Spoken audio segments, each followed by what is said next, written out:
I'm John Harwood with the New York Times and CNBC, joined here at the Democratic National Convention in Denver at the Pepsi Center by Congresswoman Loretta Sanchez of California, who is and has been from the beginning a Clinton supporter and superdelegate at this convention.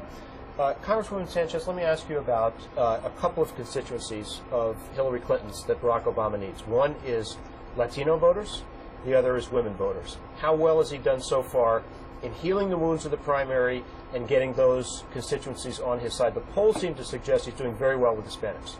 Well, I think Hispanics naturally will go that way because they've been so upset by the Bush administration and in particular the policies of the Republicans in the Congress with respect to immigration and just really a lack of respect towards our community.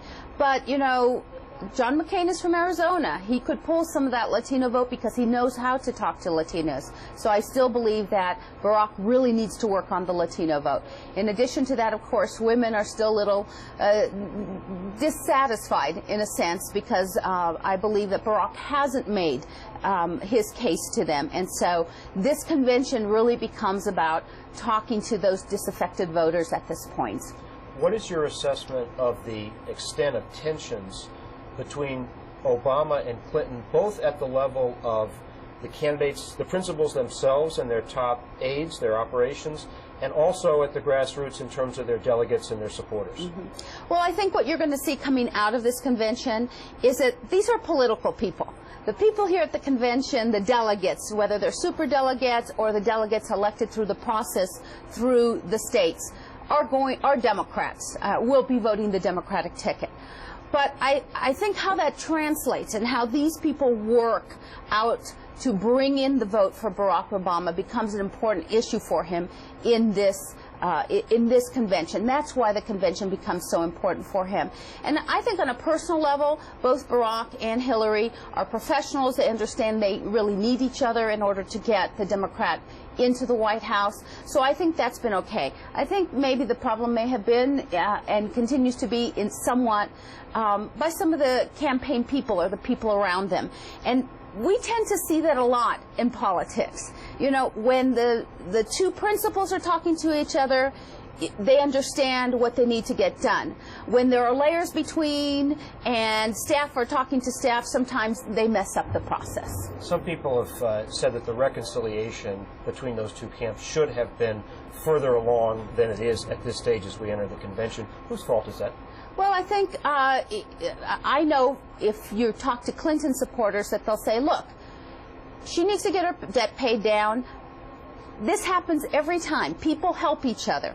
You know, the fact that Barack's people have not helped when he has this money machine behind him suggests that he hasn't pushed his people hard enough, or his people haven't pushed their donors and others hard enough. And I think that that is something that really grates on some of the Clinton supporters.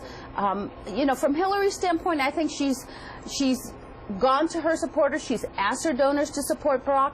They have been cutting checks to his campaign. You know, money isn't everything, but it's one of the signals from each of the camps.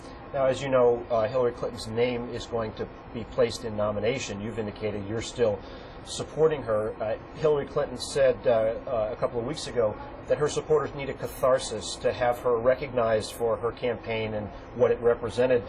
Don Fowler, former chairman of the Democratic Party, said yesterday it's the dumbest thing he's ever heard to have her name placed in nomination because it's going to reopen some of those divisions and not help Barack Obama's message. What's your evaluation of that? I don't, you know, and I love Don, and he's one of my mentors, actually, but I would have to say I completely disagree with him. I mean, what people in the party are saying when they say those types of things, they don't see the disaffection going on at the really grassroots level. And this needs to be handled. This is why this convention, more than any other time, has become so important when I look at it.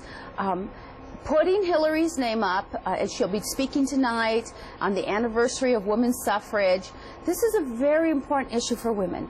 When I was out on the campaign trail for Hillary, I saw, for example, we went to Texas. It looked like Texas was a make or break.